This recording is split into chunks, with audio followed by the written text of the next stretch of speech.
Have you ever had the experience of overreacting? Or we could say just reacting in a way that you wish you had reacted differently. So I covered a little bit of that in the first video.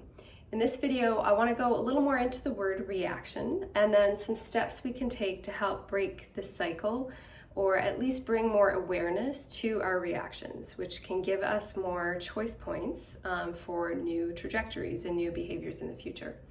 So the word reaction, the important part of that word is the re, and that means to do again. So we have an action that we're doing again and again.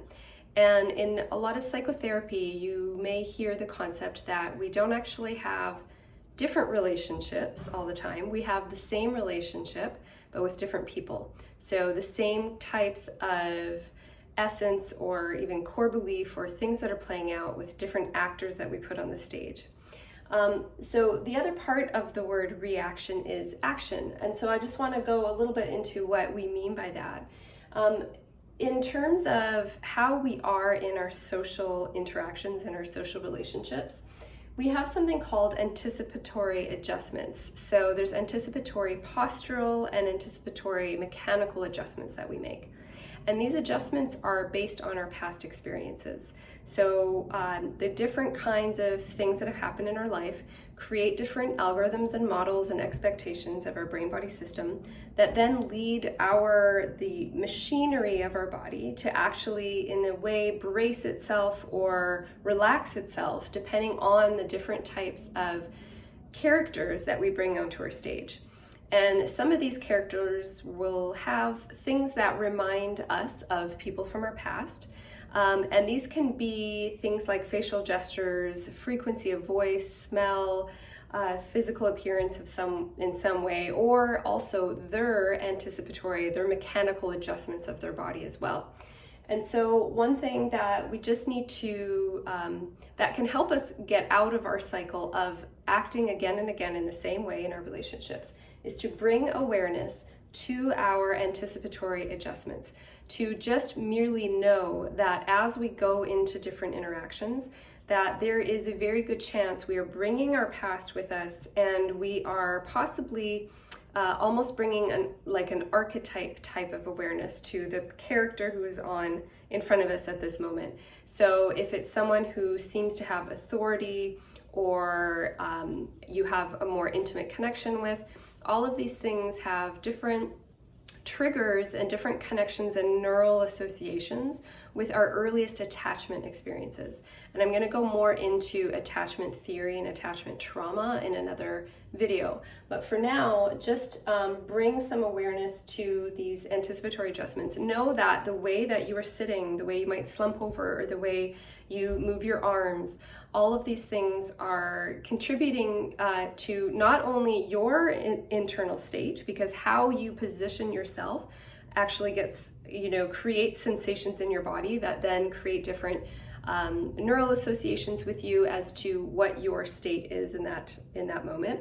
But there's also not just within your body, but we also have, for example, eye adjustments as well in terms of what we focus on in each interaction. And those are also anticipatory. So depending on our earliest attachment experiences, we may narrow in on certain things from different people, facial gestures, or not just with our eyes, but with our ears and other ways that we use our attention, to, in a way, predict something that we think is already going to occur. And that can actually drown out other information that's actually being sent to us. So we may be very much looking at a person or tuning into a person based on these anticipatory adjustments we're making with our senses that is based more on our past than the present person. So just bring awareness to that. Just having that awareness can already be very helpful. The other thing we can do is something I call pre-action or mental training.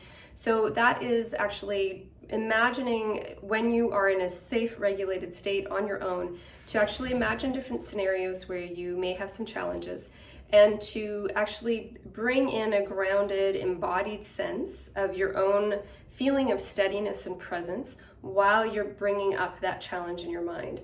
And what that can do is it can allow you to experience, even though it's in your imagination at first, experience a challenging relationship, but with a certain breath, with a certain posture that is more connected to you now in a regulated state.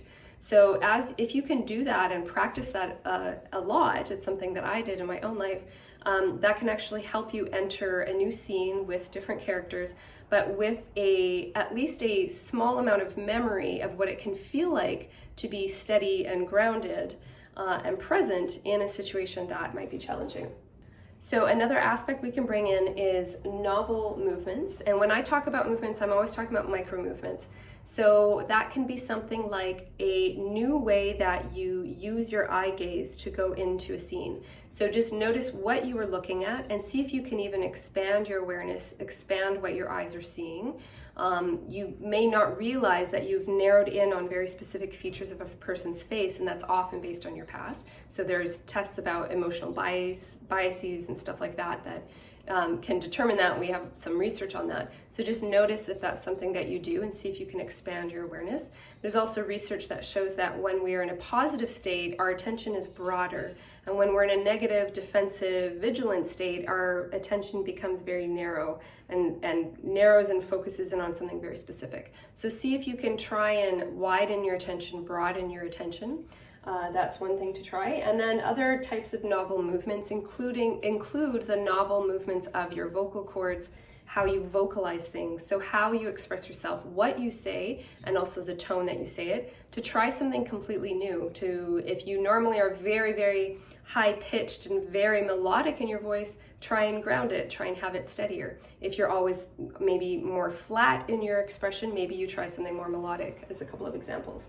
And then other novel movements would include just your posture and just noticing if you can be more fluid or more steady, those kinds of things. Anything that's novel to you is something worth trying, because as soon as we do something novel, that actually brings our attention to the scene in a more focused way.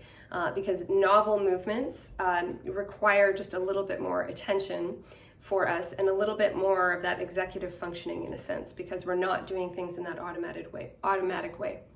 So just bring awareness to the fact that if you are having what you would call reactions or overreactions, that these are often these anticipatory adjustments. They come from your past, and you may be moving your body and focusing in certain ways that are based more on expectations than they are on the actual situation.